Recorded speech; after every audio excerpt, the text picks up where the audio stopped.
Dirty Sports, episode 852. We are live on YouTube in 5, 4, 3. Welcome to the Dirty Sports Podcast. I'm your host, Andy Ruther, coming to you live from Cincinnati, Ohio, with my co-host from Southern California, Joey No Chill Prano. Hello, Andy. Good morning. Good morning. You got your coffee? I got my I just because I made myself coffee a little bit late this morning, got a little bit of a late start.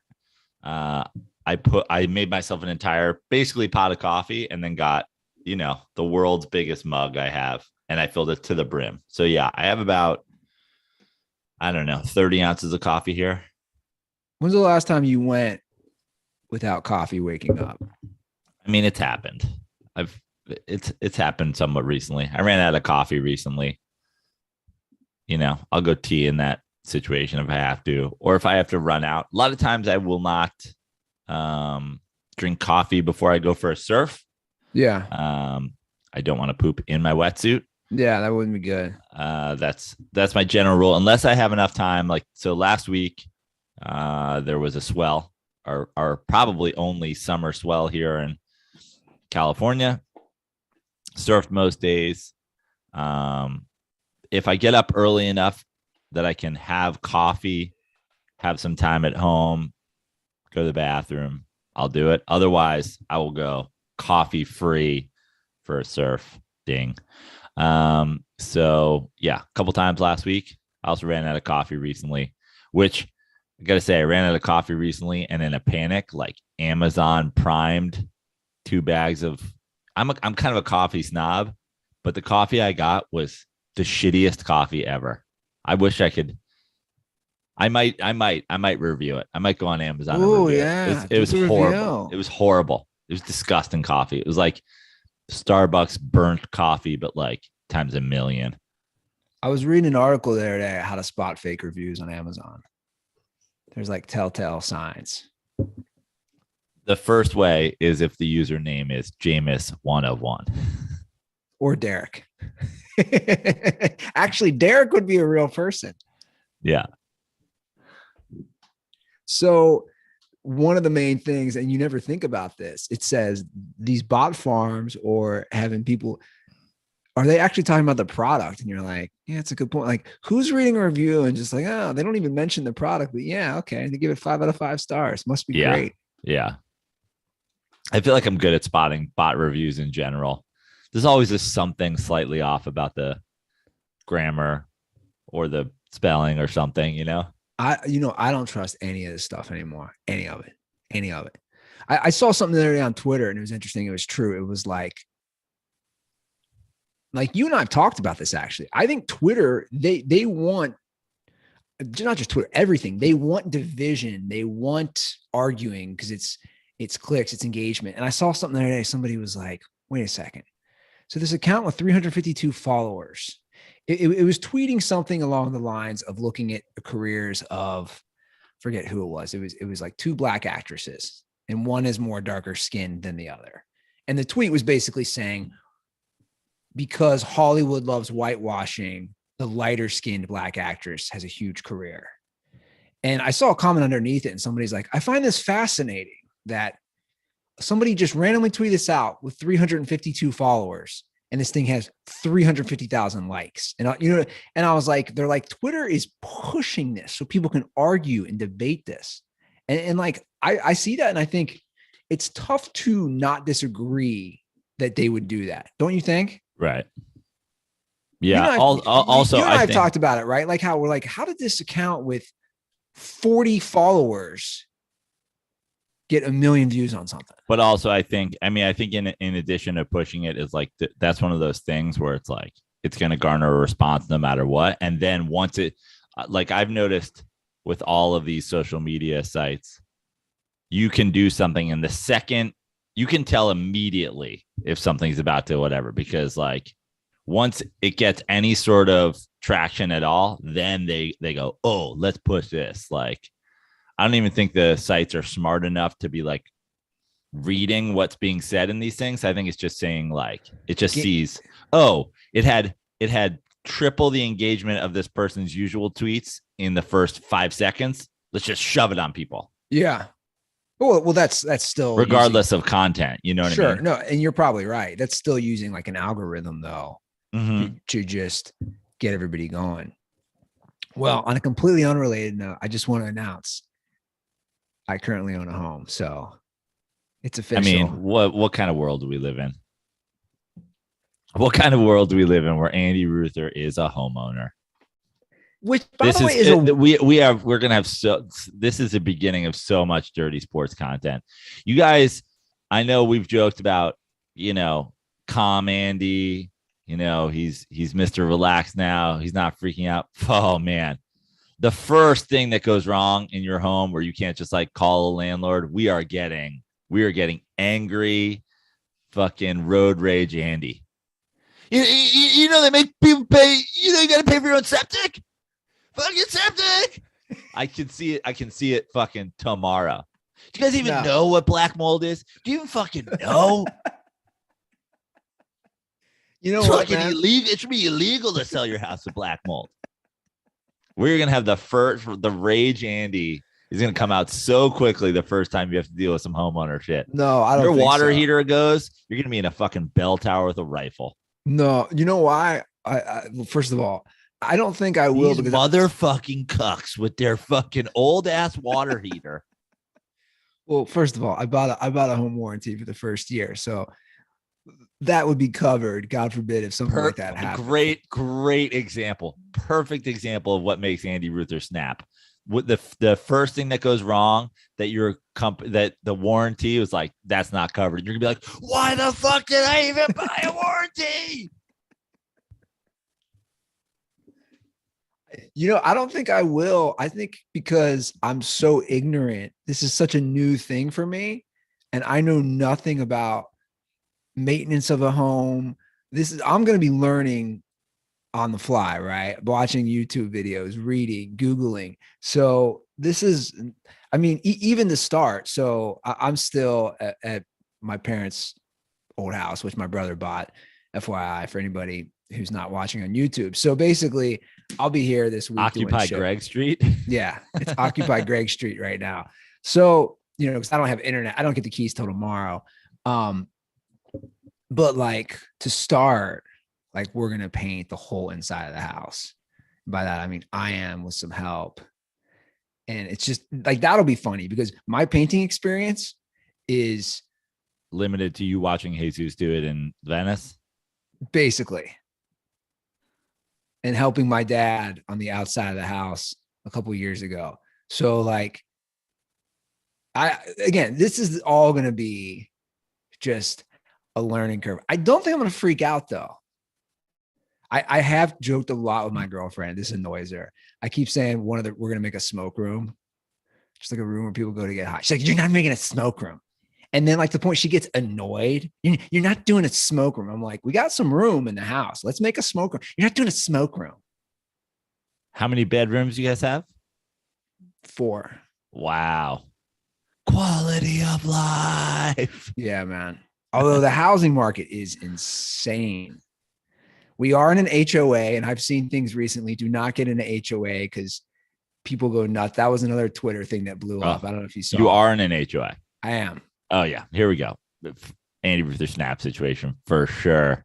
The first time a Karen comes over and tells you something about your fucking lawn, you're gonna be like, "Can I talk about white women on the podcast for a minute?" No yard signs. Well, I knew that. I actually like that. No yard signs, but hey, it comes with some benefits. Got a community pool, got a community little tennis court, pickleball, basketball hoop. Might have to take down some of the kids in the basketball hoop, some of the neighborhood kids. But yeah, my goal is next week. My goal is to get everything because we got a lot of stuff happening this week with the house. So my goal is next week to do the first Dirty Sports from there.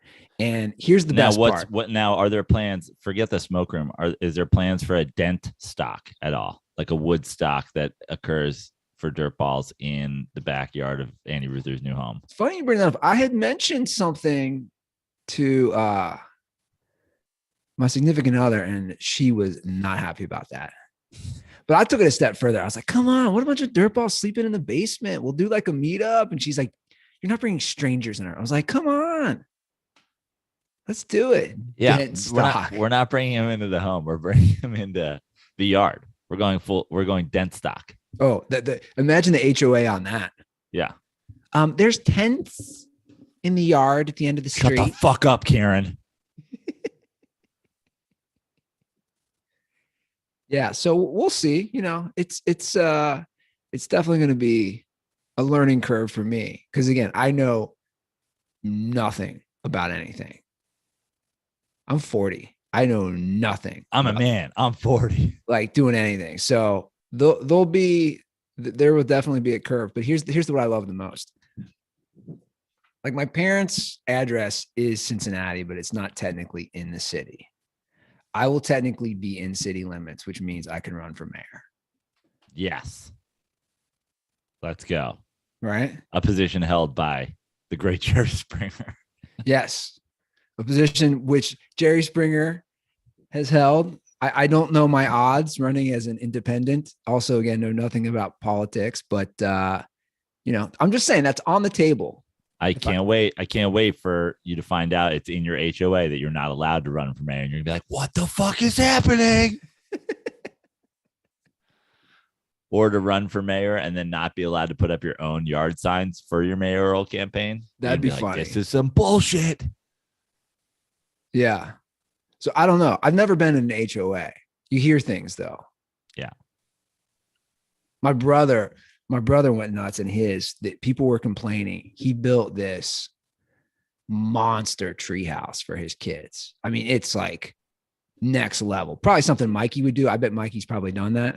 Oh, Mikey has, I'm not joking. Mikey has it's not a treehouse. He has a full standing. He built like a playhouse. I'm not joking, in his backyard with fucking 2 stories, walls, windows. It's bigger than multiple apartments I've lived in. Well, that's kind of how my brother is. It's 2 stories. It's connected to the tree. Same thing. And I would always joke. I'd say, your guys' treehouse is bigger than my apartment in LA. And somebody complained though, which is weird. It's like basically in the woods. Yeah. And I know you know how my brother Brad is, dude. I mean, he probably. He's like, you want to take it down? Come take it down.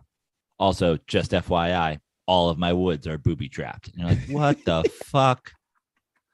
Take it easy, Chester Copperpot. He goes full John Rambo. Yeah. For the record, you have to see the latest Rambo if you haven't seen it. The one that came out a few years ago. Dude, it makes no sense. I can't even imagine. You need to watch it. I've watched it with my brothers multiple times for the laughs. It's so ridiculous. I seriously want you to watch it. It's obviously set in a modern era. So like, I don't know if I forget. Is it his daughter? Is it his niece? She gets taken by she's she's Mexican. And track her Instagram, see where she's that's located.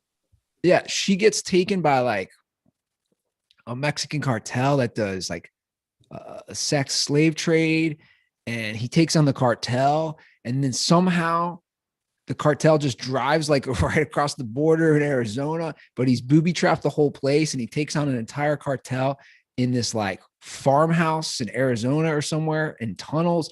It really doesn't make much sense, but it's absolutely amazing. And it's even more amazing when you're watching it and you keep thinking, dude, Stallone's like 70. Yeah. He's like 70. He's your grandfather out there just taking on the Mexican cartel and just fucking these dudes up. Like it's wild when you really think about it. Yeah. Well, I could use a nap.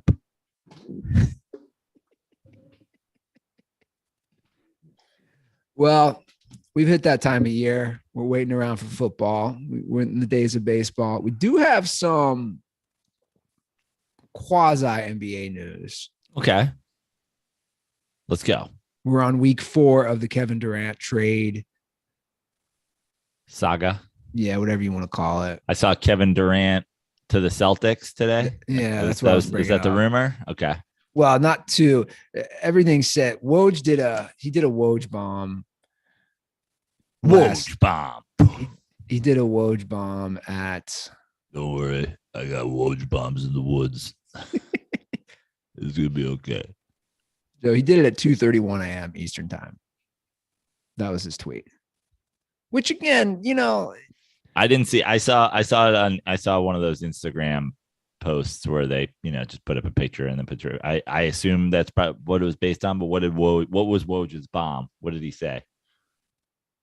He says that ESPN sources, as Brooklyn Nets star Kevin Durant's trade request approaches its 4th week, the Boston Celtics have emerged among teams engaged in talks on a possible deal. And if you actually read the story, the Celtics are no closer than any other team. So it was kind of a clickbait Woj bomb, in my opinion. What do the Celtics need Kevin Durant for? They just got Gallinari. What are you gonna do? You're gonna have two of the same guys? Two Spider-Man pointing meme? Come on, you already have the Gallo. Well, it sounds like obviously Jaylen Brown would be one of the main guys in that deal. Jason Tatum is not on the trading block at all. Yeah. But the Celtics also have tons of unprotected first-round picks. Yeah, that they can offer. But we'll see. Personally, I'm just like on these guys, on the KDs and the Kyries. My thought, I'm just like burnt out. I just don't care. Does that make sense? Like, I don't have interest. Dude, you guys want to be traded all the time. Every year you get unhappy. My energy for excitement just isn't there. To be honest, I see this and I'm just like, whatever. But then, if he gets traded somewhere, you essentially, you can not get excited about it or not think it's like newsworthy or not, whatever. But it's like you either you care about Kevin Durant going to the Celtics or you just don't care about the NBA, because that Kevin Durant to a team that lost in the NBA Finals is a league changer. My it's not that I don't care about the NBA. My energy of like certain players is just at peak level as far as I like my patience, if that makes any sense. I'm just like, dude, it's always you. It's like, it's the same few guys. And I don't know. It just bores me, to be honest. And maybe I'm being hypocritical because someone could argue, well, look at the NFL and guy. I just don't, or Major League Baseball or whatever, but I don't know. I just, like, the thing with KD is everyone says he's so misunderstood. And I'm like, I don't know what that means at this point. Yeah. What's misunderstood about it? I think he's pretty well understood. Kevin Durant puts himself out there like a lot, I would say. He's done 4 or 5 like in-depth Simmons episodes. He's done the Letterman thing. Like he's made himself known. He's a super sensitive guy in terms of criticism. He kind of, I think in a way, rightfully stands behind the, like, I just want to be a great basketball player thing, but he isn't really self-aware enough of knowing that you can chase, your basketball legacy and your greatness. But if you don't do it in a way that, like, he's almost leaned too far into the player empowerment thing where he's like, thinks he can just do whatever he wants and demand to go wherever he wants and pull his own strings, but also not have people criticize that.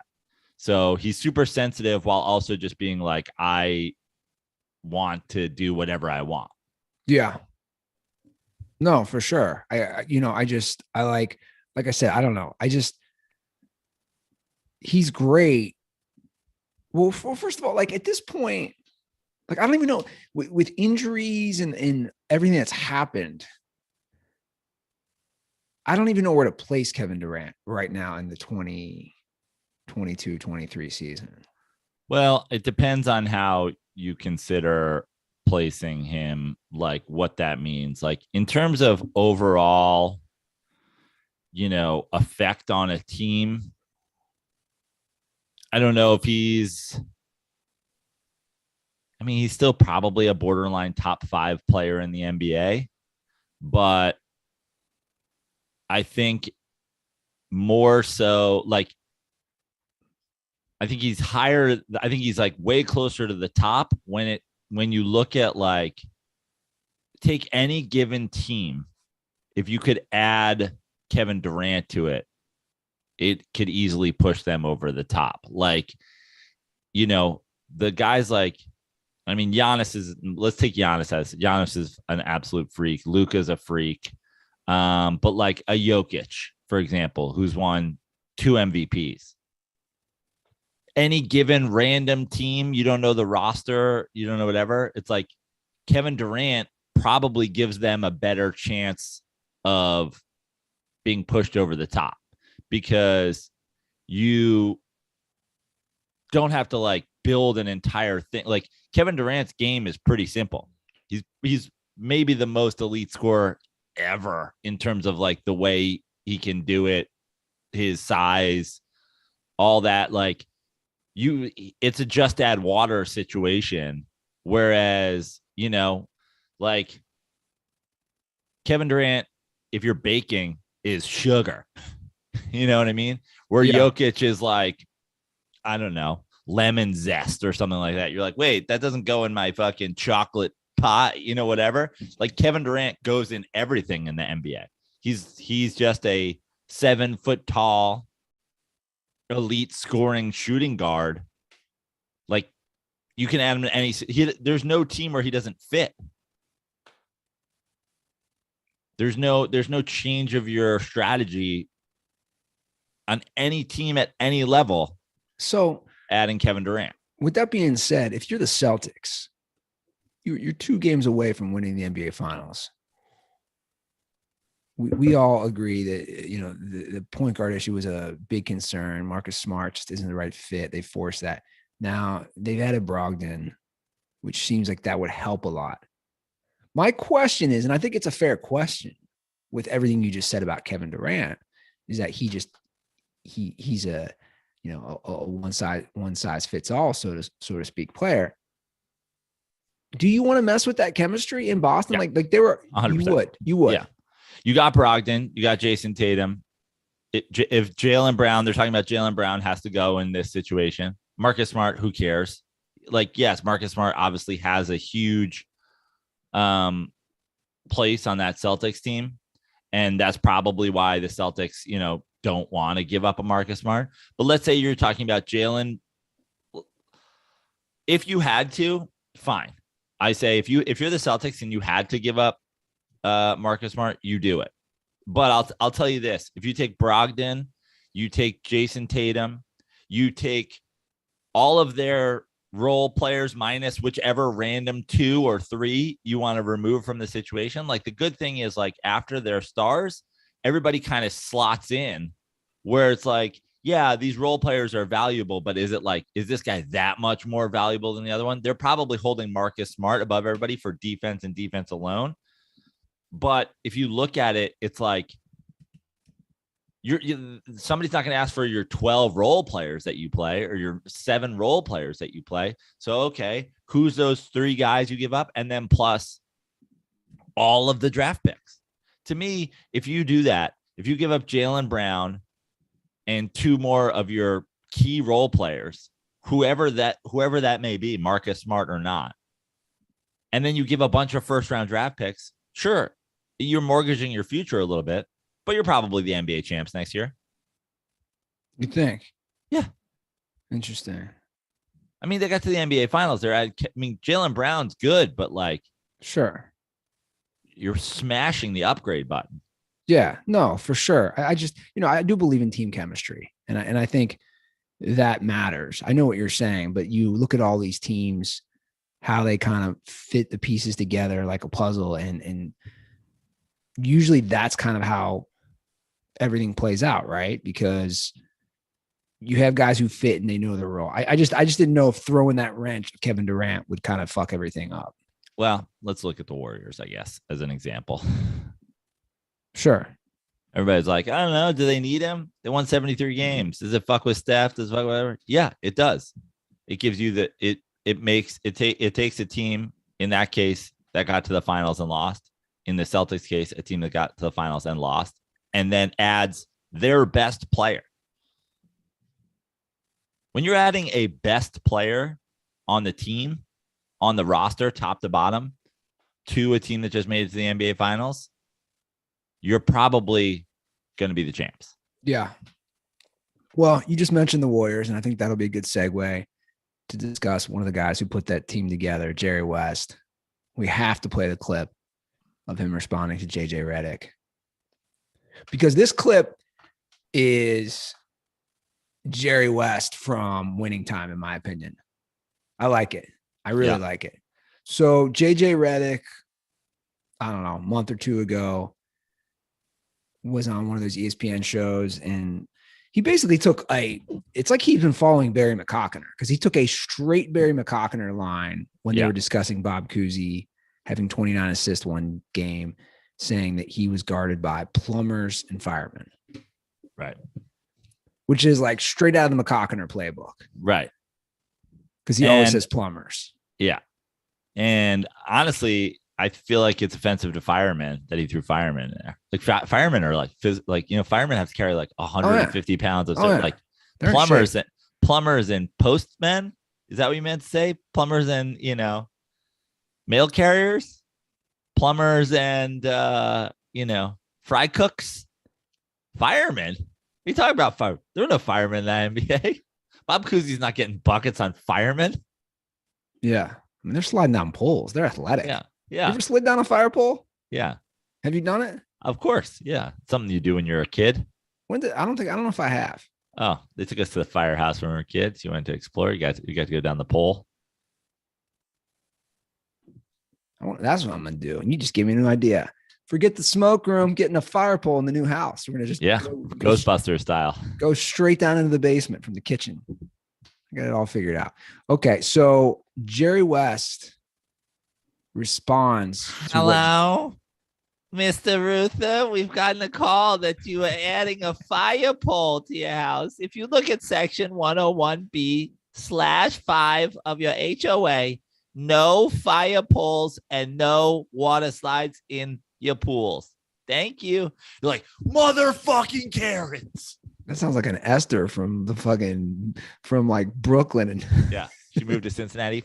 I moved here for quality of life. So this is Jerry West responding. And I think he put JJ Redick in a body bag, to be honest.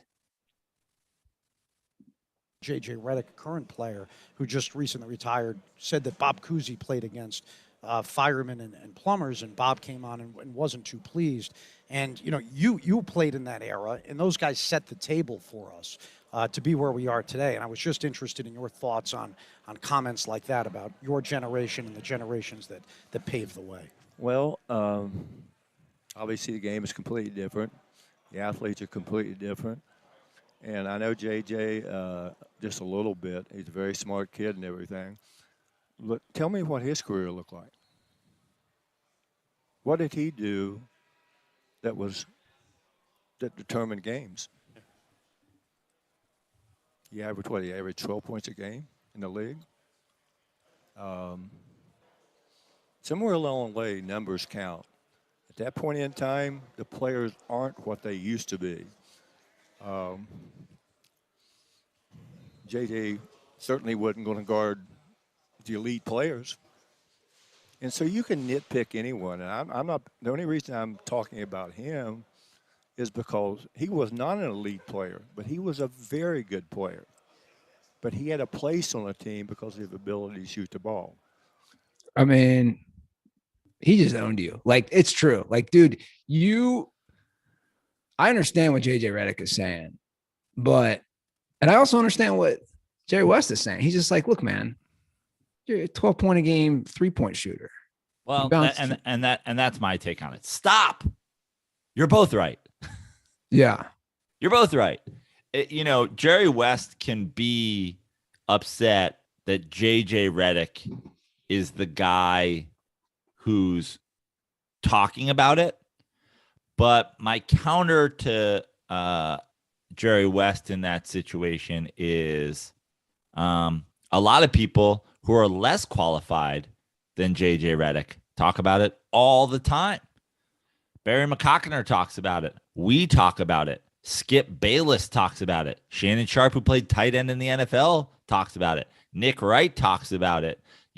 Colin Cowherd talks about it. Fucking Draymond Green talks about it. Like, a lot of people who are, not guys who are elite NBA players talk about it. And the other thing is about elite NBA players, I feel like the worst takes I've heard of all time end up coming from the Dwayne Wades and the Barkleys and the Scottie Pippins and the whatever. You take these guys who are just top 50 players of all time, and you're just like, hey, whatever all-star. Dwayne Wade's like, oh, I've got Kobe 2 all time, and you're like, excuse me? No, I agree. I agree. I think those guys have such bad takes. Kobe's number one as far as the bad takes, both with players and non-players. I mean, Charles Barkley, I think he still has Kobe above LeBron James. Right. It's these guys. I think it's because they're too close. It's too close to home for them for some reason, because they all played together. I agree. But the bottom line is JJ Redick is a smart guy. JJ Redick was a Naismith Player of the Year in college. JJ Redick came to the league, was in the league for a long time, was an elite shooter. I mean, JJ Redick, 15th all time on threes, something like that. Like, he can't be. He's in the top 20. I'll guarantee it. And I would bet you JJ Redick has, that was JJ Redick's role in the game. I bet you JJ Redick is surrounded by elite players when it comes to threes made in his career. But that was his role. He's 16th all time. Name 14 through 18. 14, Joe Johnson. 15th, Kyle Lowry. 16th, Redick. 17th, J.R. Smith. 18th, Klay Thompson. I mean, he's got more threes than Klay Thompson so far. I mean, I know he's been in the league longer. Was in the league longer. Yeah. The thing is just like, yeah, you're both right. And like the Jerry West, I know, is a guy who, wants, like, Jerry West would have been better off being like, don't compare eras. If I had played in the 3-point era, this is what my career would have looked like. Well, I know he starts boasting. I've never seen him get, confident, because I think he might say, let me finish the clip real quick. But those players at that era, and again, that was when I started to see the difference in athleticism. My era, I was an athlete way before my time. I had a huge vertical. Probably no one in the league was much faster than me. And certainly the competitive part of it, I would put myself among any player that played the game. Today also, winning is all that matters. That's what drove me. And I subtly got better every year. We didn't have the facilities to get better.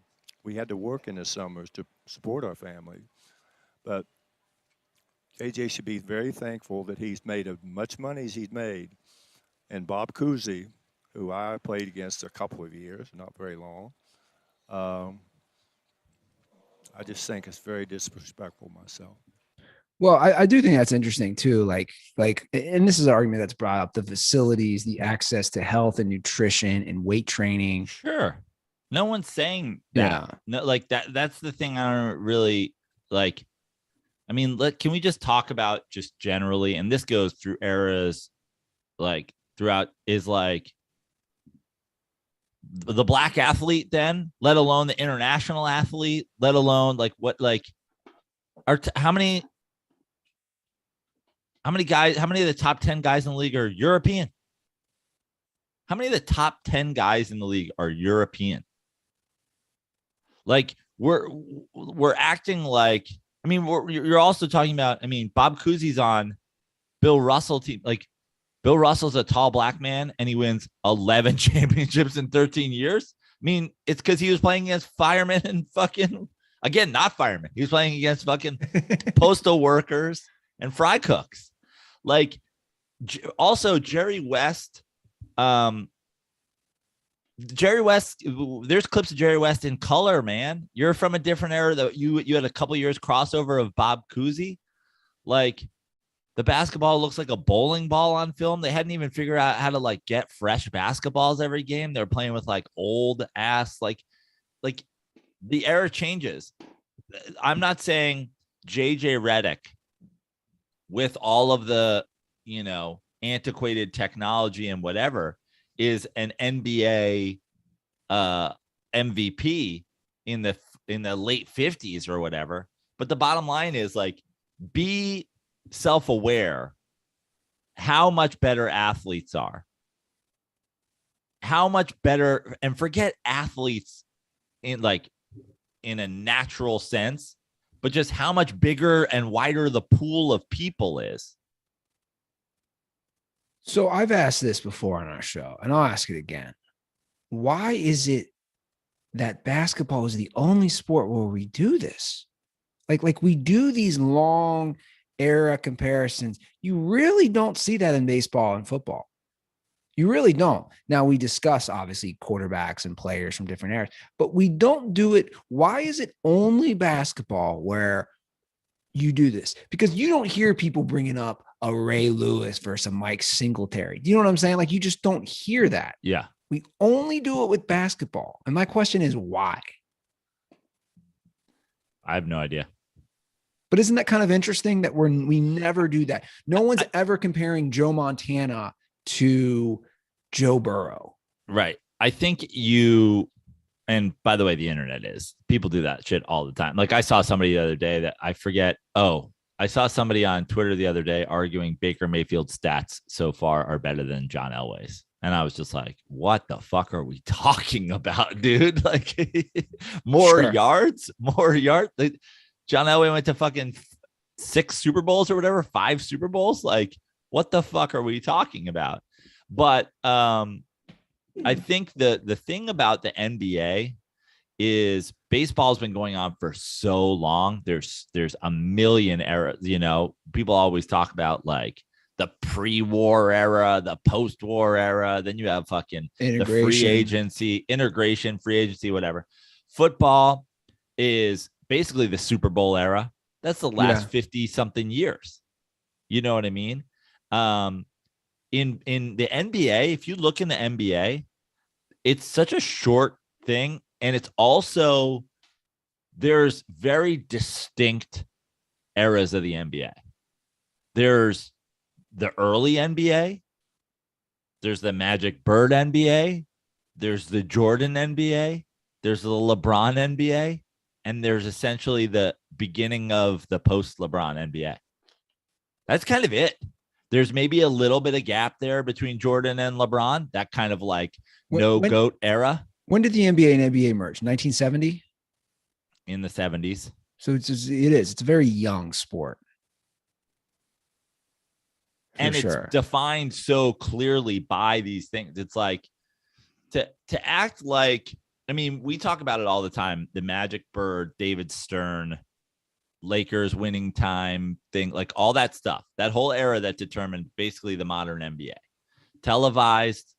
Color televised live basketball, 2 guys, the rivalry, East Coast, West Coast, the whole thing, the David Stern era, essentially, that we see at the end of the season 1 of Winning Time. This is, David Stern sees the future and brings the league into the future with the help of those 2 guys and owners and whatever.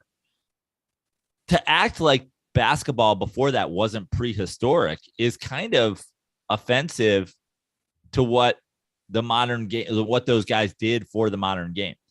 You're playing non-live if televised at all NBA games? Like, how is and if you look at the league now, which is obviously majority black, forget the very modern move to it expanding into Europe and other countries. But if you just look at the quality of athlete that joins the NBA in the 90s and beyond, after the Bird Magic era makes it popular, like literally before that, how does a kid know? How does a young black athlete even know that that's a goal, that's something to strive for?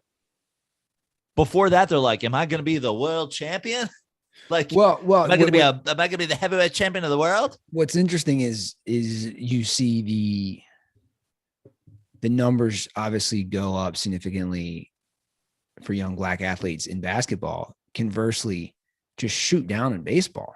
I mean, remember in the 70s and even the 80s, the percentage of black players in the league was so high, and it's just so low. Now it's, been taken over. Those numbers have gone more out to, Latinos and guys from Asia. It's for sure like changed. I'm going to go back to the original point. Like, both of these guys are right.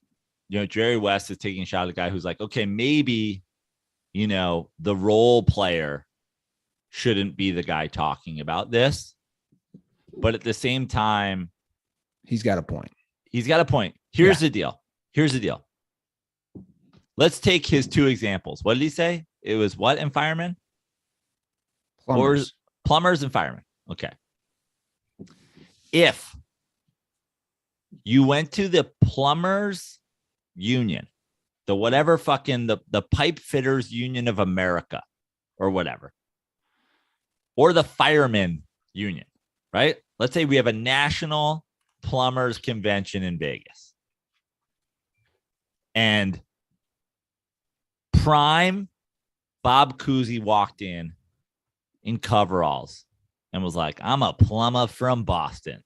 They'd be like, "Great. What kind of what wrench are you using?" You know what I mean? Think about the words that would come out of people's mouth if Kevin Durant walked into the pipe fitters. Gotta be like, "Hey guys, I don't want to. Sorry to interrupt the meeting. An alien has walked into the building. You guys seen Avatar?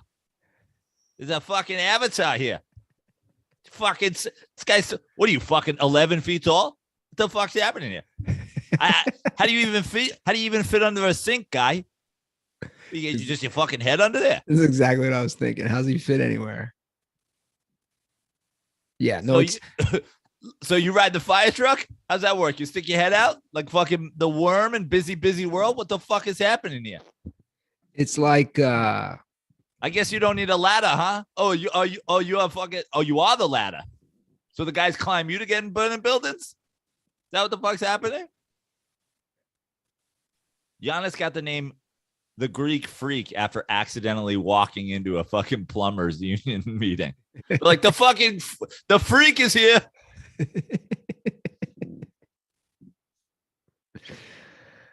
Oh man.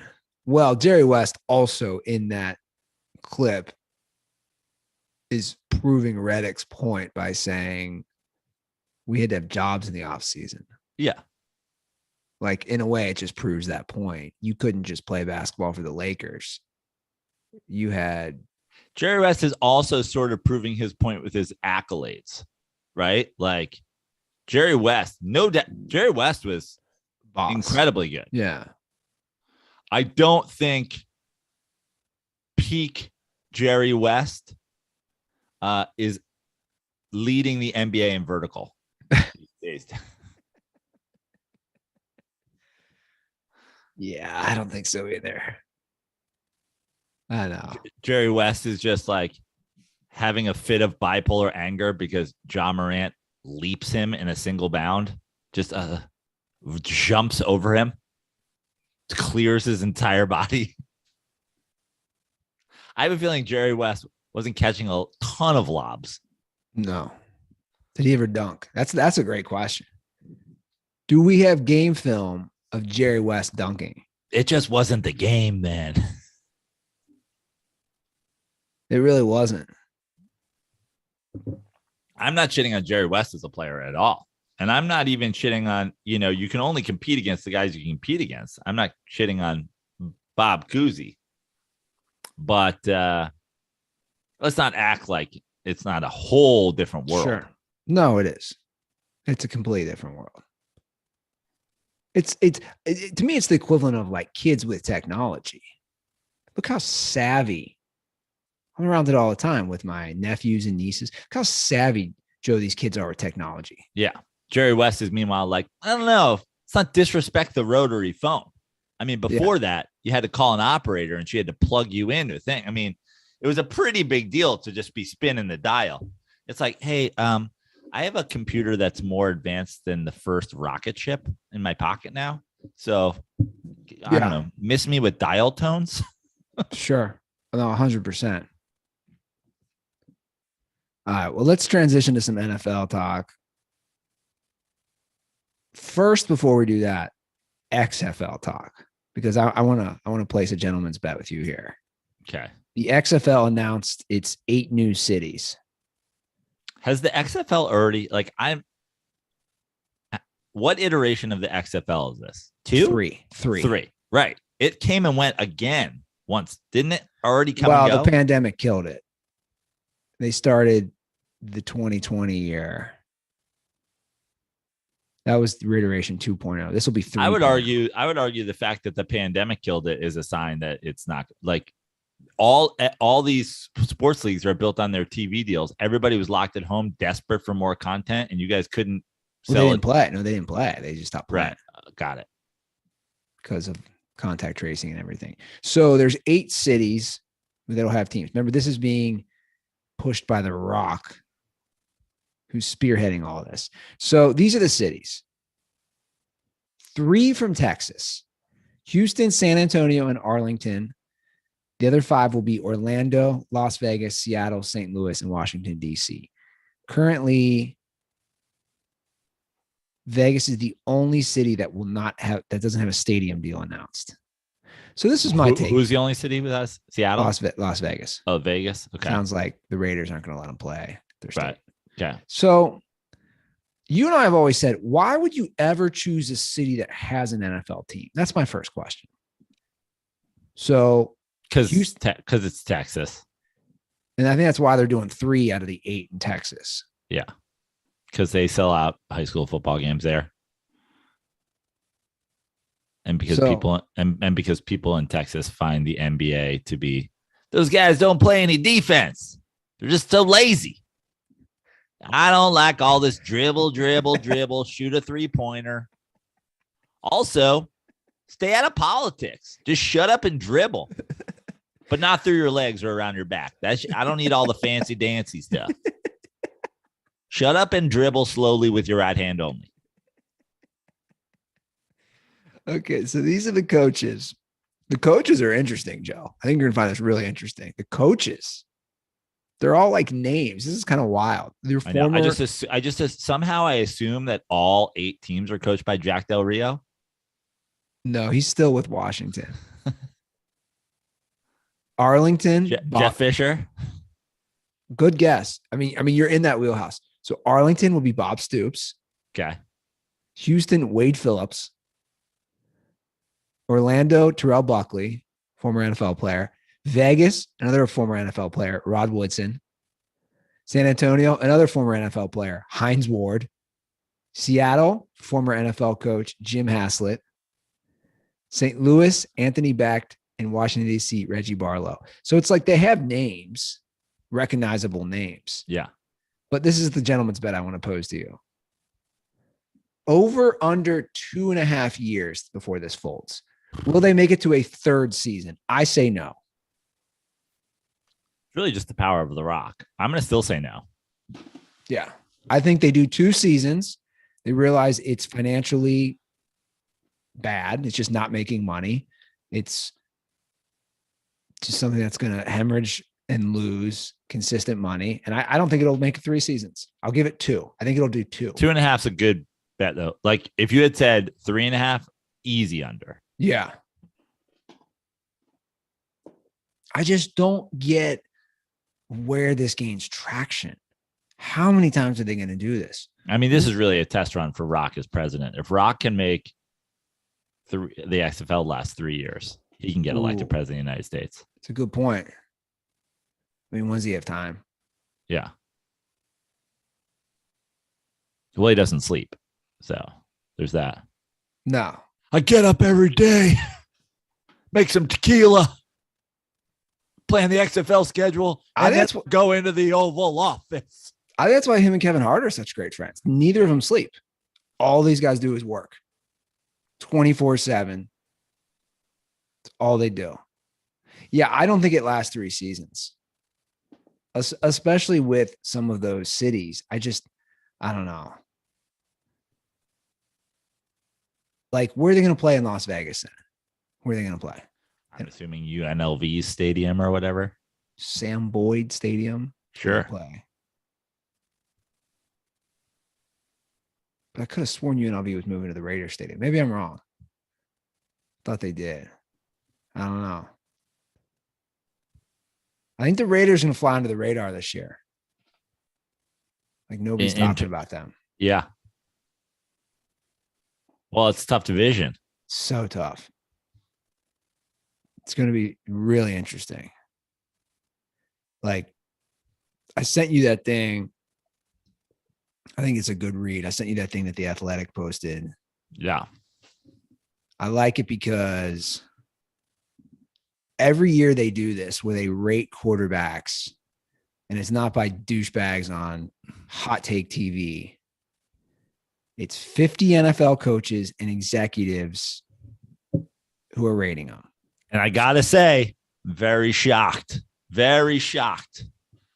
suddenly Matthew Stafford is ahead of our boy, Russell Wilson. Very shocked. I took a lot of heat in an old YouTube video.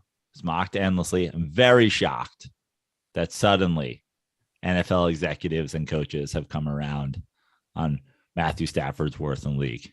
I am blown away. So it's almost like I fucking told you so.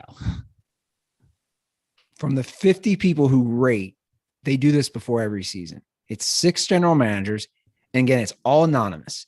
8 head coaches, 10 talent evaluators, 12 coordinators, 6 quarterbacks coaches, and 7 execs who have specialties in analytics, game management, and salary cap.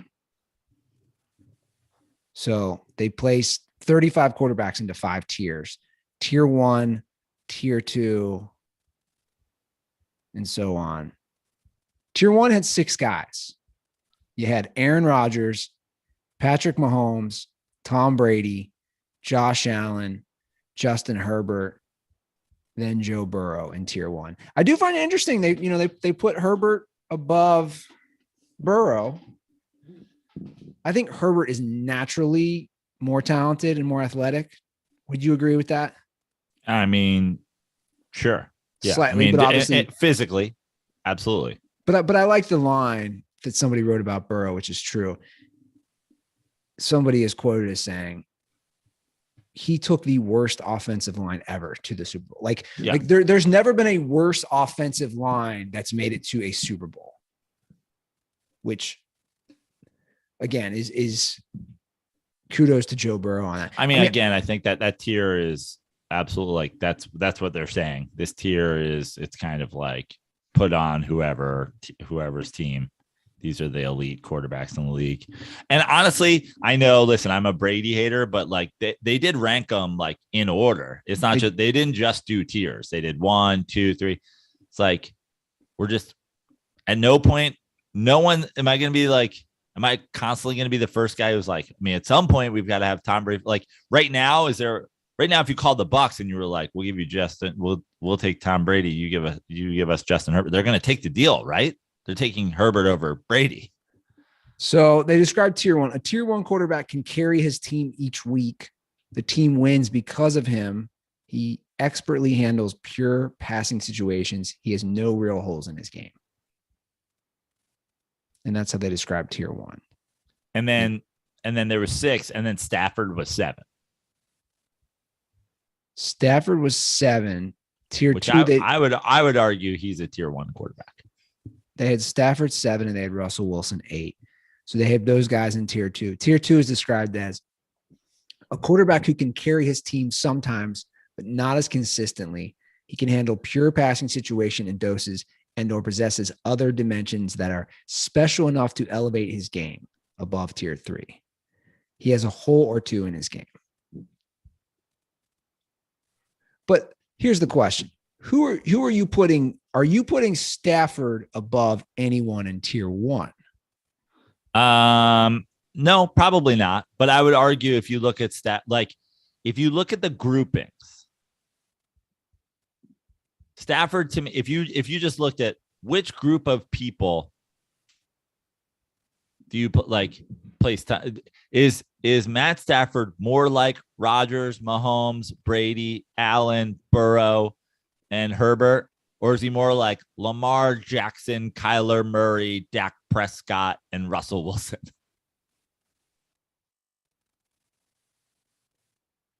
Well, I think consistency might be his issue, right? Which you could say and I would like to see, I would like to see how his consistency over his 1 year in LA compares to his consistency playing in Detroit. I mean, he had some bad, but he, he was streaky. He had some, he had some bad games where he's throwing 3-4 picks, like back to back. That's what I'm talking about as far as consistency. Yeah, you're not going to see that from Aaron Rodgers. You're just not. I mean, Patrick Mahomes took his lumps too last year. I don't know. It's interesting.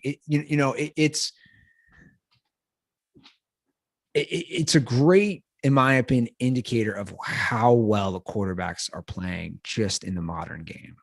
I mean, I have no problem with this list for the record, and it just shows how competitive it is. And I think the middle to the bottom of the list gets a little bit sloppy and gets a little bit too into whatever. To me, again, and listen, part of this is I know that these guys are all experts and whatever, and that's great, but I'm totally confident in how I judge these guys. And I'm not surprised suddenly execs and quarterback coaches and whatever suddenly see Matthew Stafford, above a lot of guys that 2 years ago, I was being called a lispy retard on the internet for claiming he was better than. But I think that the top part of this list, when you're breaking down how, when you say the elite tier of quarterbacks are these guys, I'm like, yeah, that's the elite tier of quarterbacks. But where's Kirk Cousins? 13 or something like that. Where did they have Kirk Cousins? They had him at no. Damn. They have him in tier 3 at 15. Yeah. Still too high. Yeah. Who's 16? Who's 16? 16 is Jimmy G. 17's Tannehill. 18. Where's Carr? Carr's above 15? Carr's 12. Okay. Here's what's interesting too. Lamar Jackson's 10th on this. I'm just saying you're pulling. The thing on Lamar is people always want to bring race into it. They do. I'm just going to call it as it is, especially when it's debated online. They want to bring race into it. And there might be some fair justification of that. I'm not saying it's completely irrelevant, but people always want to say he's not ranked as high because he's a black quarterback. Whether that's fair or not, it's not up for me to decide. I just know if this list, which again is taking players and coaches, it's taking execs and coaches and all, GMs. It's a pretty. The thing is, over the last 5 years, how come Deshaun Watson isn't ranked lower because of his race? Well, here's what's interesting. They have Deshaun Watson above him in this. Right. And they should. He's better. Yeah. Now you could, if you factored in, I would say even without admitting it, I would say that Deshaun Watson's legal troubles is factored in, because I think Deshaun Watson's higher than they have him ranked. I think Deshaun Watson's a borderline elite quarterback. Yeah, they have him at 9th. Yeah.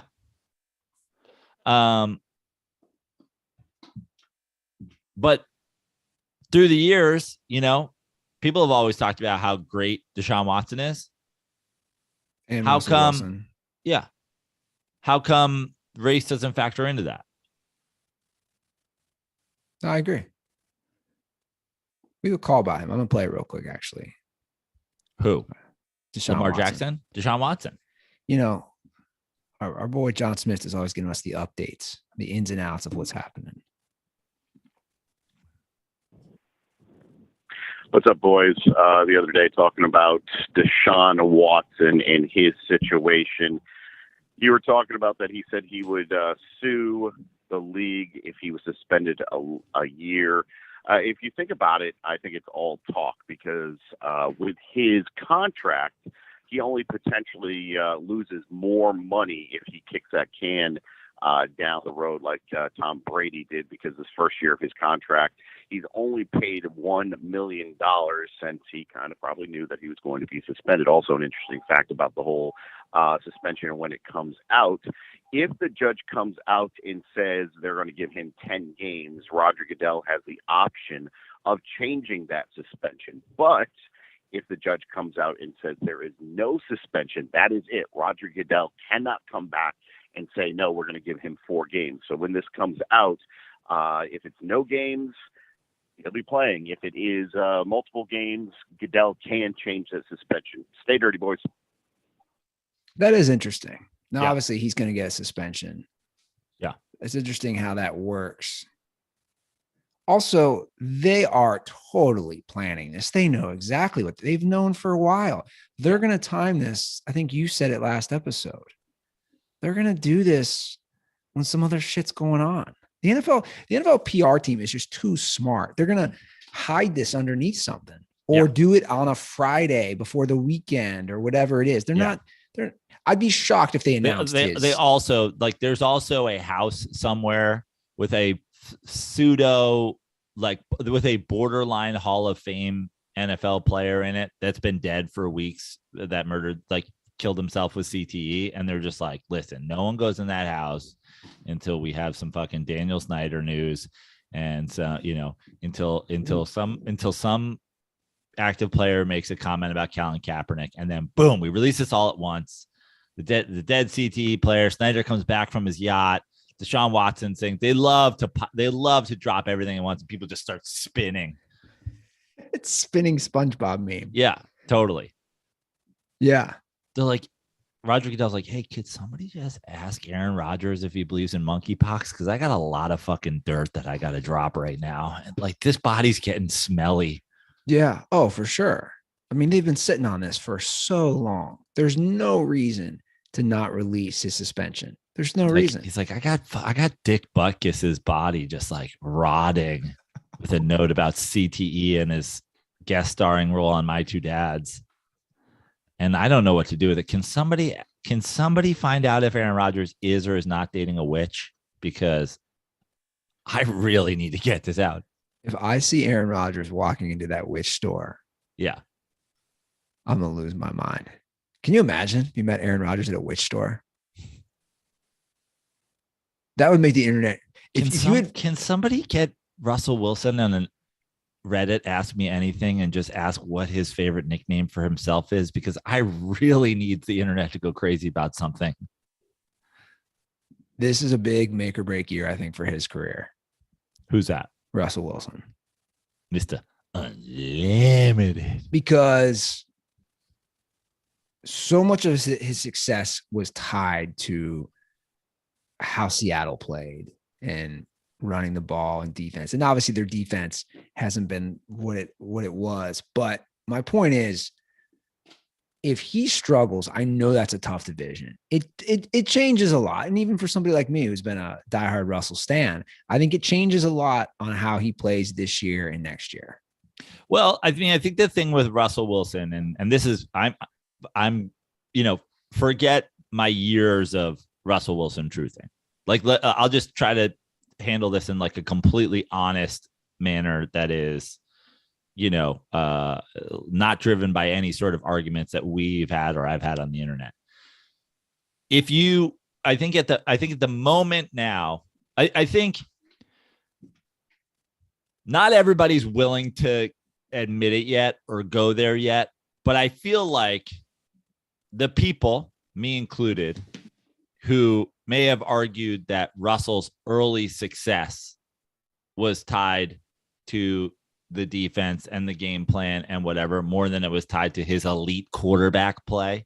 I think those people are, saying like, well, let's see what happens here. But the thing with Russell Wilson is we're sort of at the point in the NFL where quarterback play statistically almost has to be like elite no matter what. Like, we're talking about the guys that are, that's why people get fucking confused about the Kirk Cousins of the world. They're like, well, he's completing 64% of his passes and his quarterback rating's good. So how are you saying he's bad? It's like, because that's at this point what you need to do to be in a starting quarterback position in the NFL. But what makes you that elite group, what makes you one of those players, is being able to take your team, whatever their deficiency is or whatever situation you find yourself in, and take them to the next level. We just talked about Joe Burrow got to the Super Bowl with the worst offensive line that's ever gotten to the Super Bowl. Meanwhile, the Kirk Cousins of the world and the Russell Wilsons of the world, not that they're on the same class at all, but like, you go through the stands for those guys the last few years, and they're like, what about their offensive lines? Well, overcome it. Like, do something about it.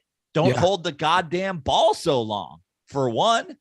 So I think right now what's happening with Russell Wilson is, you're put on a team built in the same way that your team was built when you had success in Seattle, which is Denver has had a good defense for the, I wouldn't even say recent history, like the like pretty lengthy past here.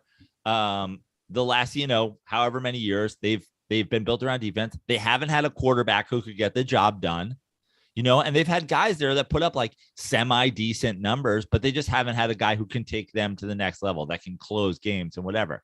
So the thing about Russell Wilson right now is like, Russell Wilson's going to come in and play really well. Russell Wilson is going to win some games against some teams that are like, oh my God, Russell Wilson and the Broncos beat the Chiefs. This is crazy. It's like, that's going to happen in the AFC West. That's absolutely going to happen. Those teams are all going to beat up on each other. The Chiefs aren't winning fucking 15 games, but the simple fact of the matter is here, Russell Wilson winning a wild card, or, getting the Broncos in a wild card spot, that's a nice start. But like, you're going to a new team. They trade everybody for you. They've got a defense. If you're not playing in a conference championship game, the Russell Wilson truthers are sort of like, okay, and what? Like, to me, it's like, I think for the people out there who are just like the Russell Wilson stands, I mean, it's kind of like a Super Bowl appearance in the rest of his career, or the me's of the world have kind of been proven right of like, okay, if you have a top 5 defense, you can get there, but otherwise, what? Yeah. Because I think right now, if you say, and obviously he's new to the league and has a lot to prove, but if you look at the Justin Herberts of the world or the Josh Allens of the world, if you give those guys a top 5 defense, if you tell me right now, just the Los Angeles Chargers defense is going to be a top 5 defense in the league, I'll say Super Bowl. Or the AFC Championship game at the absolute minimum. Yeah, for sure. No, for sure. Which, by the way, is what Russell Wilson did early on in his career. But now, what are the Broncos' weapons going to be like? What are the Broncos' defenses going to be like? And the bottom line is, let's say the Broncos' defense is like, if the Broncos' defense is 9th in the league this year, and Russell Wilson loses a wild card game, I don't know, man. Like,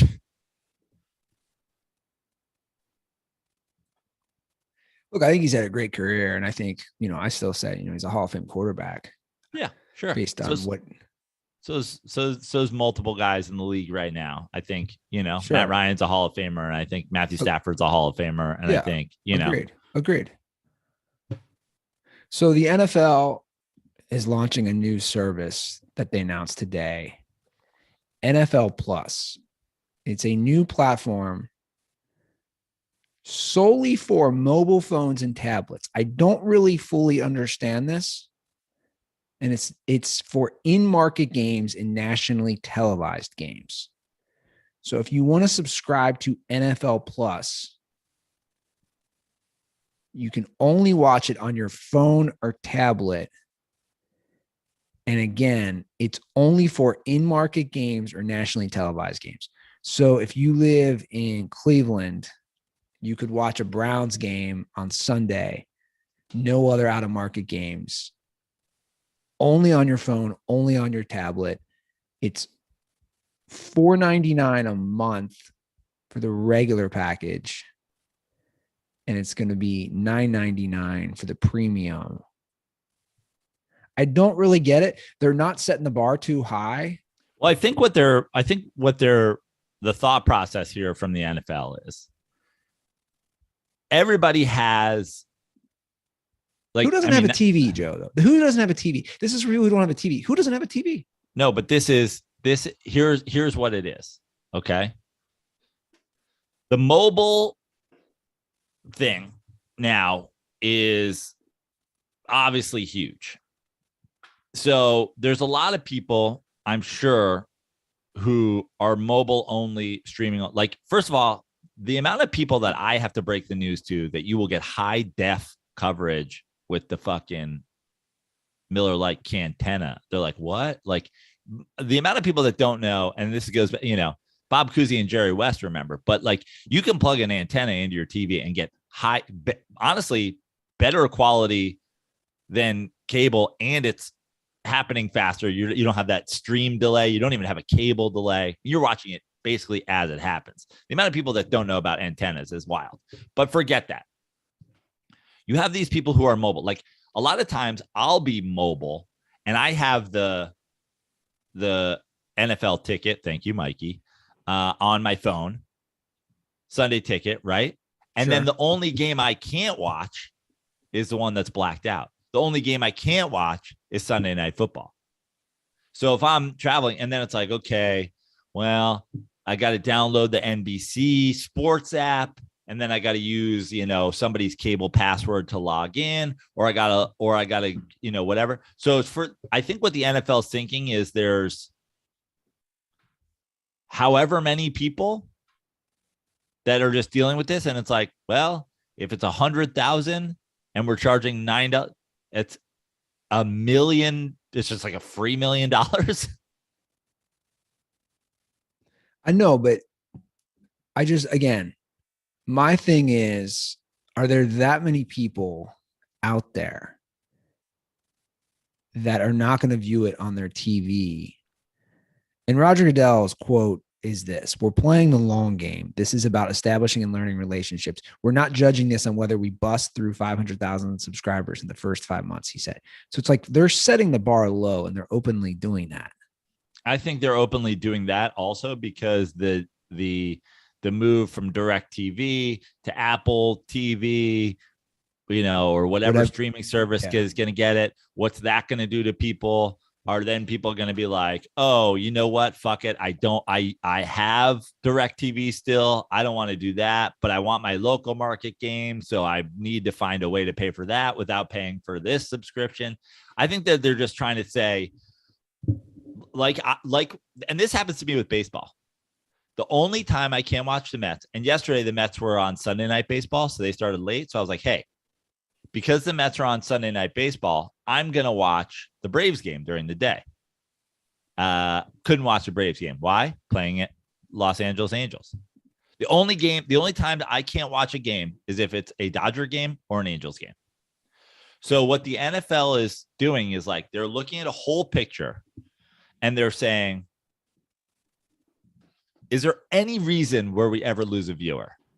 And some guy was like, well, listen, I know I'm a very small part of the population, but I don't own a television. I do everything via Twitch. And sometimes, hate to break it to you, but I cannot watch local games due to blackout. And they're like, how many of you do you think they're out there? He's like, well, I think more than you would imagine. And they're like, fuck it. Let's just start an app that covers you guys. Yeah. Where it might not even be a money-making venture. They just want to make sure every single person. And let me ask you another thing. Okay.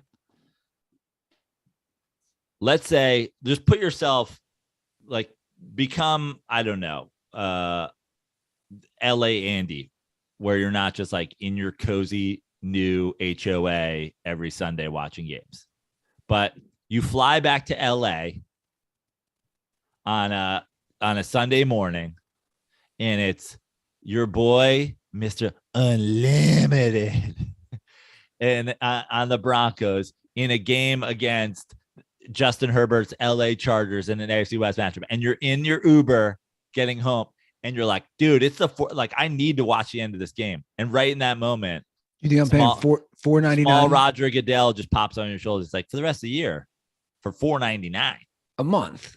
Yeah. This could never happen to you again. You're like, fuck it, baby Roger Goodell. I'm in. I mean, that is a very extenuating circumstance that you just tossed out there. But football is the only sport where people just panic and pay it, right? There's moments where I'll be like, fuck it, I'll pay this right now. Look, and they probably won't release the numbers, but yeah, I'd love to see that. I'd be fascinated to know how many people are going to pay $5 a month for just their in-market games. Again, not on a TV. Or maybe this is some sort of test. Like you said, this is the NFL's last deal with DirecTV. So it ends after this year.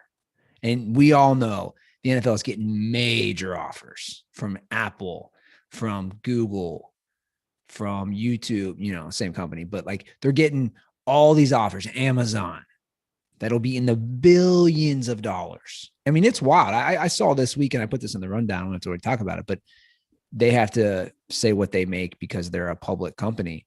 I mean, the Packers made $579 million in revenue just last year, and it breaks it down. Yeah. I mean, that's 1 year. Now, that doesn't include their expenses. I don't know what their expenses are. Sure. But it's definitely an extremely money-making venture when you are in the NFL. Absolutely. Dude, if I could go back in time, that's what I'd do. Like, that's the one thing. People are always like, what would you do? Like, I'd buy a team. Like, it's crazy to think how such little, like, the cost of buying a professional franchise, like in the 70s, which isn't that long ago, even the 80s, even the 90s. Oh, we just talked about this. We just talked about this with Elway. Oh, Elway, it's wild. Elway left like $900 million on the table. Yeah, it's nuts. That's the 90s, man. Yeah. Just how much higher the value of these pro teams are the last 20 years. It's just insane. Yeah. I don't know. It's crazy. So we have some dirtball calls we should get to. Dirtball calls. We have some sitting in the queue. We'll start off with this one, non-sports related.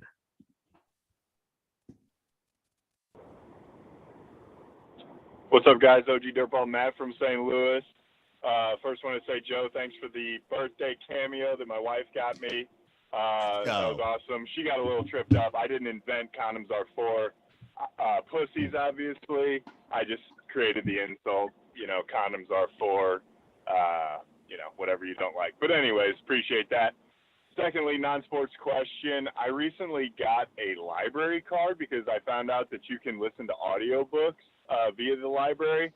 So wanted to get your guys, book recommendations. I know that's, Ruther's been on a book kick lately, but any book, sports or non-sports, that you guys would recommend or say, is a must read, would love to hear about it. So stay dirty. Appreciate it. Love you guys. Later. I need this too, because I've been struggling since I finished Three Ring Circus. I haven't started a new book, and I finished that like a month ago, and I've been craving a book.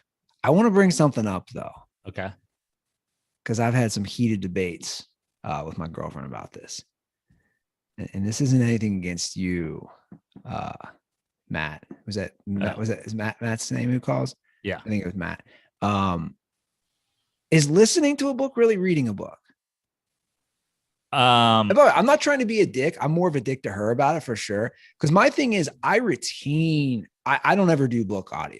I just don't. It's not my thing. If I'm in the car, I'll do a podcast. The reason I ask that is like, I'm a little different too. Like when I read books, I'll like highlight stuff. I'll write notes. Like, it's like for me, I want to retain stuff, or I want to go back to that. Oh, that's a cool passage or whatever it is. I just feel, I don't know. I'll say this. Is it reading? Well, no, it's not reading, right? It's not reading. Right? It's not reading a book because it's listening to a book. Now, I don't ever do audiobooks. I don't do it for a couple different reasons.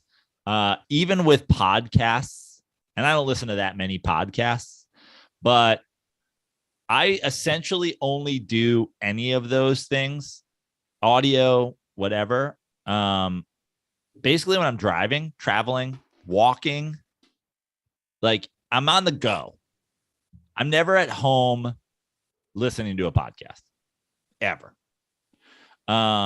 Because if I'm at home, I'll read a book. If I'm at home, I'll listen to music. I'll listen to music with the game on. I can do multiple things, but I'm basically on the go. And even with podcasts, even when it's a very informational podcast, I will they will say something and my mind will go somewhere else. And then I will come back to it. And sometimes I'll go, I got to go back 30 seconds and listen to that again, because that point made me think of this. And then I missed their next point and whatever. I don't like to listen to book on tape because I just feel like it's like I can't.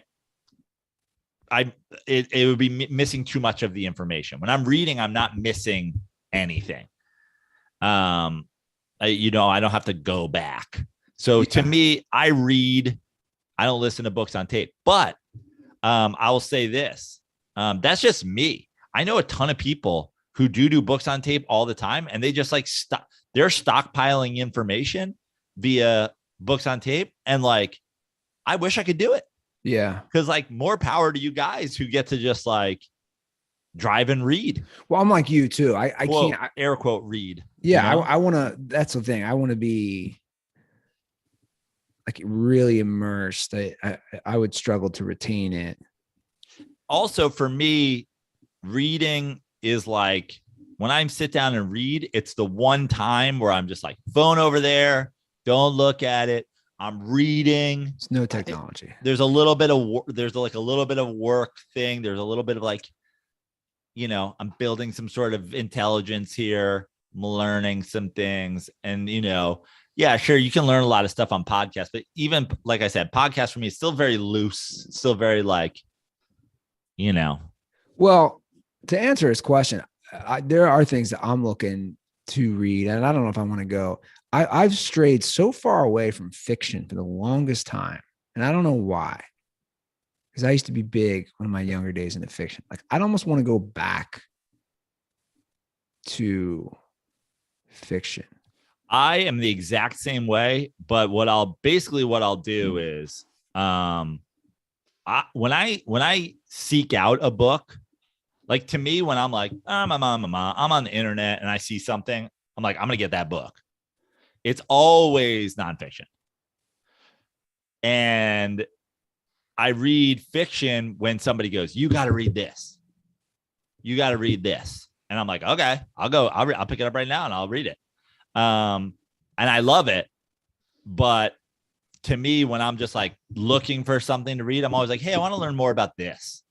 I want to learn more about this, or you know what, I'm in the mood for this. So I'm the same way. Yeah. You know what book I was thinking about reading? And I don't know if this would be stupid because obviously the movie's so popular. I wonder how different Jaws the book. I knew you were Jaws gonna the laugh. book is Jaws the book based on the movie or vice versa? Well, the movie's based on the book. Right. Okay. But Because it's there are some books where they did that after the fact. They were like, Yeah. this is so popular. We're going to do a novelization. It was a New York Times bestseller. Okay. I just take The Godfather, for example. Yeah. Great movie. I think the book's even better. I'm one of those people. I'm wondering, is that the case? Have you here? watched The Offer? No. You should. Have you read The Godfather, which I have, and you enjoyed The Godfather movie? And I love Mario Puzo. By the way, I read so many of Mario Puzo's books. You got to watch The Offer, dude. You have to watch it. Where's that on? It's on Paramount Plus. Okay. You got to watch it. And It's what great. is that about? It's about the making of The Godfather. Okay, I would like that then. From book to thing. It's actually really, really good. And the guy who plays Bob Evans is amazing. Yeah. Unbelievably good. So now we've gotten into TV reviews when we were asked for books. I'll give you some books. Like, I'll just look over. So, like, listen, I have a bookshelf full of books. Like, I'm not going to be like the idea of these are must reads or whatever. But one thing that's on that I'm reading currently that's really good. I don't want to get the name wrong. I'm going to go grab it. I don't want to get the name wrong. Okay. As you do that, I'm looking at Jaws, the book. Yeah, I knew I was gonna miss it by a word. So, Blessed Are the Bank Robbers. Man, there we go. Blessed Are the Bank Robbers is by Chaz Smith. If you guys are fans of the Joe Prano podcast, he was on when I did the book about coaching. He's a surf writer, but he has a cousin who was a bank robber. And it's awesome because it's sort of a history of bank robbery in the United States of America. And then it comes into his family story about his bank robber, which is awesome. And then another nonfiction that I'm actually almost finally done with so long, Meet Me in the Bathroom, the rock and roll in New York City in the early 2000s, which is obviously a very meaningful time for my musical tastes, the Strokes and the White Stripes and Interpol and all that stuff that was happening in New York in the early 2000s. Really good oral history of rebirth and rock and roll in New York City, 2001 to 2011. Those are just my current two nonfiction on the nightstand recommendations. Yeah, I'm gonna have to get something this week.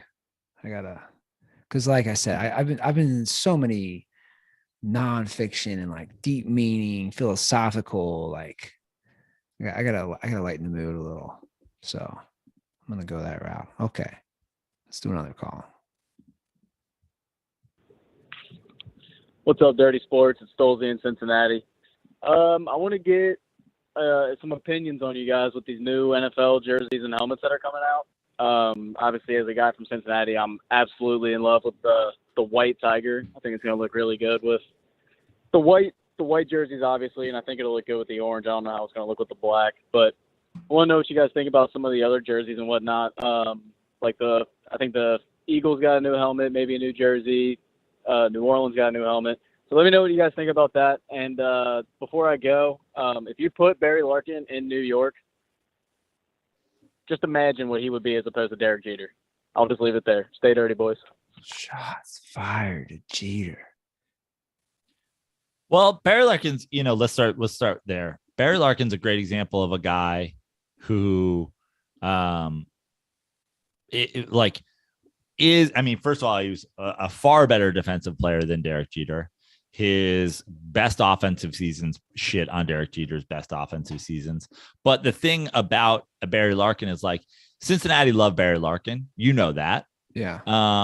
But they didn't get to the point where they were more reasonable about it because listen, delusional fucking Reds fans weren't like, I'm going to the ballpark to see Barry Larkin, the key cornerstone for multiple championships. Like, it didn't fucking like the championships have diluted so many Yankees fans that the Yankees, again, not to their benefit as an organization, not to their benefit at all, let Derek Jeter hang on way, way, way too long for the sole purpose of selling tickets and stockpiling Derek Jeter stockpiling career accolades.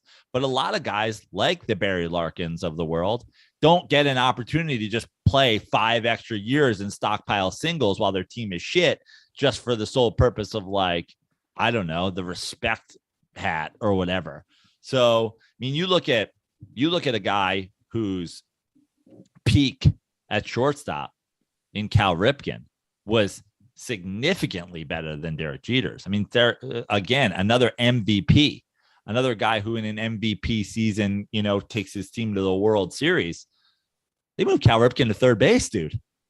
The guy broke Lou Gehrig's consecutive game streak, and they're like, hey, man, you're just not as good as Mike Bordick. You're not as good at shortstop as Mike Bordick. Sure. I mean, that you could say the face of listen, if you're an idiot, you could argue the face of the Yankees is Derek Jeter. It's not. Derek Jeter, I would argue, isn't a top 3, top 4, top 5 face of the Yankees of all time. The face of the Baltimore Orioles, historically, is Cal Ripken Jr. Sure. And they moved him for Mike Bordick because they were like, you're just not as good. The Yankees didn't move Derek Jeter for fucking A-Rod. Yeah. So to his question, I have a link that I put in the round. I don't know if you saw it, on a lot of the new uniforms. The Bengals fans are going crazy over the all-white helmet. Yeah, which is cool. It's cool. Again, I still don't understand Tigers in Cincinnati at all, but it's cool. Like white Tigers are cool. Yeah. When you get past it, a Tiger has never set foot in Ohio. I've seen them at the Cincinnati Zoo. Yeah. Once you get past that fact, it's very cool. A white Tiger helmet. That's cool. So I'm looking. A lot of teams, looks like your even Giants new alternative. They're going to go back to the 80s, Navy helmet, the Giants, LT era. Correct. All the stuff, by the way, that's coming with the Giants throwbacks. If you go to Carl Banks's Twitter, I mean, if somebody wants to get me a Christmas gift or if somebody just wants to alert me when it's actually available, Carl Banks has started the Legacy collection. I mean, he's going to start selling the Bill Parcells Super Bowl V-neck sweater. Like, the Giants are like throwing back shit, which is dope. I obviously the Bengals helmet is not a throwback, but I like it when teams do that. I like it when teams. So the Falcons are doing that. The Eagles are doing that. They're doing the throwbacks. I'm looking right now. The Eagles are going to the black helmet, right? Well, no, the Eagles did a tweet in March, coming 2023. It's a picture of Randall Cunningham. Okay. Because I thought the Eagles just announced a shitty black helmet. Maybe they're doing that too. The Saints are doing a black helmet. Yeah. Which is cool because the Saints have black in their uniform. Yeah. This Texans helmet, I'm not digging. Yeah. The Eagles black helmet, trash. Kill yourself. The Jets black helmet, honestly, maybe the worst thing I've ever seen. Not a fan of the Jets black helmet. It's horrible. It's pretty because bad. Again, the best Jets era is the one that is a throwback, and it was right there for you guys, and you guys have gone away from it. It's just the Jets so black in obvious. general is terrible. Just get rid of the black. The Jets should not ever have black. Yeah, what are we doing? Yeah, I'm not a fan. Some of the teams just it's so obvious where like the aesthetic is good, just like lean into it. And then generally, if you're like the Saints having black uniforms, cool, black helmet. Yeah. If you don't have black in your uniforms, or if you're forcing black in your uniforms, it makes it the worst. Let me ask this about the Saints. Andy Dalton's on the Saints, and I forgot that as well. You think he relieves Jameis Winston at any point this season? Only if he's injured. And I say that simply because, listen, I'll never understand it. But just like these teams that like, I mean, I'll make this. I'll make this prediction. I'll make this prediction on Jameis Winston. Andy Dalton will not relieve him this year for any reason but injury. Also, Jameis Winston will not be with the Saints after his 2-year contract that he signed is up. Well, they're in what I call quarterback purgatory. You're just stuck. Like, you're not doing anything. You're not going to make any deep runs. You're not going to be terrible as well. I do want to bring up a tweet from our boy, the last tweet from our boy, bringing up Jameis Winston. Jameis 101, his tweet July 20th, because these always make me laugh. The tweet says this: Jameis Winston has a better career. And then he lists all these things. You're going to love this. Yards per game than Brett Favre. Yards per attempt than Tom Brady. NYA than Joe Montana. What's that? What's net yards per attempt? Attempt than Joe Montana. I don't know. Yards per catch than Peyton Manning and Patrick Mahomes. Passer rating than Dan Marino. TD percentage than John Elway. Interception percentage than Warren Moon. AYA than Jim Kelly. ANYA than Troy Aikman. Dude, so he's obviously listing Hall of Famers or people who will be in the Hall of Fame. It's just so funny to me. Like, talk about cherry picking.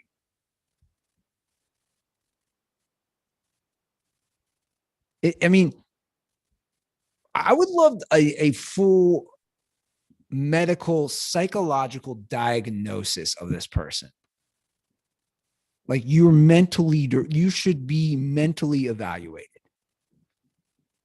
It's insanity. It's pure insanity. I mean, where is Jameis Winston on the execs list? Oh, you know what? That is a great question. Let's pull that back up, because they did do 35 quarterbacks. Where is he? Of course, the link is struggling. Okay. He's got to be in the 20s. Where is Jameis? Where do coaches, execs rank him in talent evaluators? 24, after Trevor Lawrence, after Jared Goff, ahead of Justin Fields, and ahead of Tua. Wow, they do not think highly of Tua. 26. Wow. 24th. From, again, people in the game. That's not good for Miami. I'm not saying Tua can't improve, but that's scary, man. Every time Tyreek Hill, and he did it again today, every time he speaks and harps, and it's projecting to its highest degree concerning Tua. And he's this and he's that. It's like, dude, the more you know what he is? You know what he's doing? And we all know these people. Anytime anyone says, I've been so busy. No, you haven't. People who are busy don't tell me they're busy. They don't. They just don't. I know people who are busy. They don't bitch about how busy they are. The same way you're doing Tua. Don't tell me how good he is. I don't need a wide receiver to tell me how good Justin Herbert is. I fucking know, because I've seen So let me get this straight, Andy. You don't like Lamar Jackson, Jameis Winston, or Tua? Okay. All right. I see what's happening here. I do love Berenstein Bears, though. Does that make me all right? Yeah. Why you like Russell Wilson? Because he's light skinned? Yeah, I thought so. Put that in a tweet. Yeah, I do not think Jameis Winston will be a starting quarterback in a post-Saints career. A post-Saints career. I don't think he'll be a starting quarterback for the Saints after this 2-year thing. Okay. Not to mention, it's Dennis Allen now and not Sean Payton. That might be the reason we get a Jameis Hook. You could possibly see Andy Dalton because it's like, hey, Dennis Allen's got to make his own fucking. You go out there this year and you're not like leading the division with Jameis Winston. I could see him pulling the plug real fast. Although the division is not great right now. Yeah. Wait, I'm just now seeing this Jack Del Rio quote. Did you see this? Is it a new one? Yeah, that's from this morning. What did he do now? He's talking about Lamar Jackson. Everyone's, of course, going nuts. If he has to pass to win the game, they ain't winning the game. Another defensive coordinator said, or are people just assuming this is Jack Del Rio? He's so unique as an athlete. This is probably from the Athletic thing. He's so unique as an athlete and he's a really good football player, but I don't give a shit if he wins the league MVP 12 times. I don't think he'll ever be a one as a quarterback. He'll be a one as a football player, but not as a quarterback. So many games come down to 2 minutes, and that's why you have a hard time advancing, even if they are on a good defense. Playoffs are tight. You have to be able to throw the ball, and he's just so inconsistent throwing the ball. Oh, everyone's claiming this is Jack Del Rio. Right. I actually don't think that's the worst quote ever. I know. And Warren Sharp, holy shit, what a truly ignorant quote on Lamar Jackson from a current NFL defensive coordinator. I mean, listen, the stuff about the 2-minute warning, I like.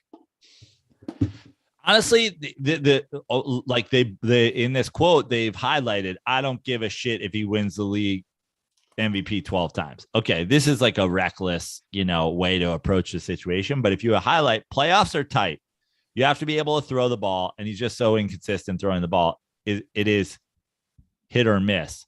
I'd honestly, I think you can. That's a fair quote. Yeah, I also just think playoffs are tight. You have to be able to throw the ball. Is that goes back to like the conversation we were having before.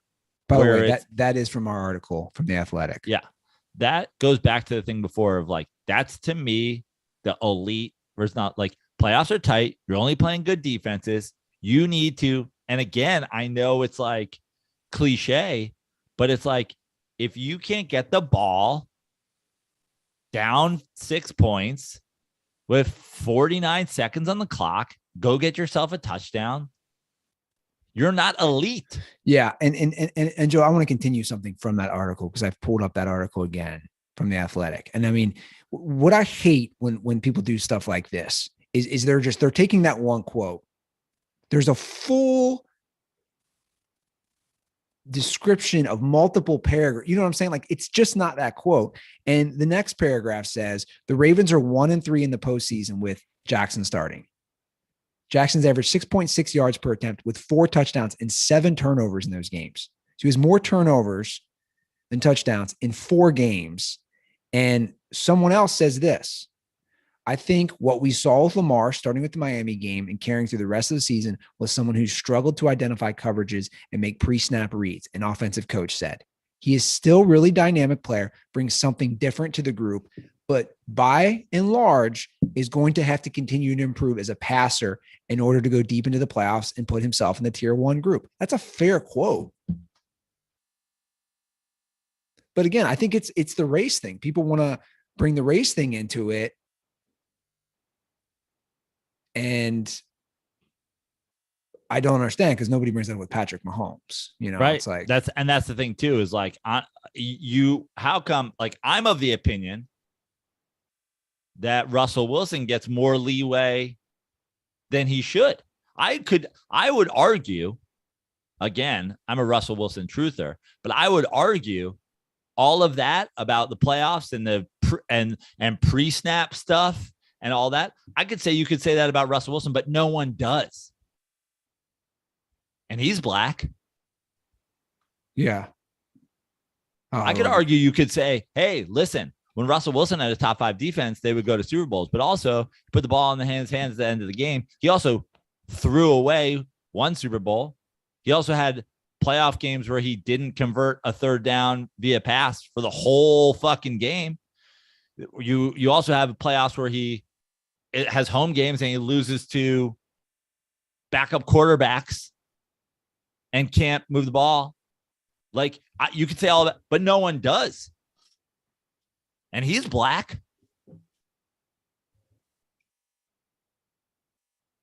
Like I said last week, this is also a big year for Lamar Jackson. Especially even if Deshaun Watson only plays half the season. Dude, you got 2 dogs in your division now. You got to play 4 times. And it didn't go well last year against the Bengals. They shit on you twice. So let's see. Everyone has been so quick to defend him, and I have no problem with it. He is dynamic. He changes them. But I have to agree with this assessment, especially when it comes to playoffs. People don't, it's just like NBA, how the defense is so good and it tightens come NBA playoffs. It's the same way in the NFL.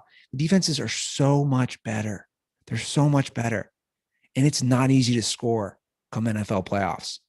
If you can't make those tight space throws and those pre-snap reads, man, that running around shit, it just doesn't work.